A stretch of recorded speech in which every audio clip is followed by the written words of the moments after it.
Hi friends, ಖಾರ ಪೊಂಗಲ್ ಈಗ ಮಾಡ್ತಾ ಇರೋದು ನೋಡಿ. ಹೆಸರುಬೇಳೆ ತೊಳ್ಕೊಬೇಕು, ಅಕ್ಕಿನೂ ಸ್ವಲ್ಪ ತೊಳ್ಕೊಂಬಿಡಿ.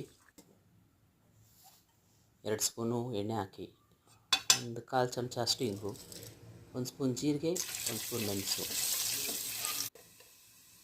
ತೊಳೆದಿರೋ ಹೆಸರುಬೇಳೆ, ನಂತರ 2 ಹಸಿಮೆಣ್ಸಿನ್ಕಾಯಿ, 1 ಸ್ಪೂನಷ್ಟು ತುರಿದಿರೋ ಶುಂಠಿ, 1-2 ಚಿಟಿಕೆಯಷ್ಟು ಅರಿಶಿನ, ಸ್ವಲ್ಪ ಕರಿಬೇವು, ತೊಳೆದಿರೋ ಅಕ್ಕಿ, ನೀರು ಹಾಕಿ ಉಪ್ಪು ಹಾಕಿ 2 ವಿಸಿಲ್ ಬೇಯಿಸ್ಕೊಂಬಿಡಿ. ಬೇರೆ ಒಗ್ಗರಣೆಯಲ್ಲಿ 2 ಸ್ಪೂನ್ ತುಪ್ಪ ಹಾಕಿ ಗೋಡಂಬಿ ಹುರಿದು ಇಟ್ಕೊಂಬಿಡಿ. ಕುಕ್ಕರ್ ತಣ್ಣಗಾದ ಮೇಲೆ ಚೆನ್ನಾಗಿ ಮಿಕ್ಸ್ ಮಾಡಿ ಹುರಿದಿರೋ ಗೋಡಂಬಿ ಹಾಕಿ. ರೆಡಿ ಆಯಿತು ನೋಡಿ, ಬಿಸಿ ಬಿಸಿ ಪೊಂಗಲ್. ಚಟ್ನಿ, ಮೊಸರು ಪಚ್ಚಡಿ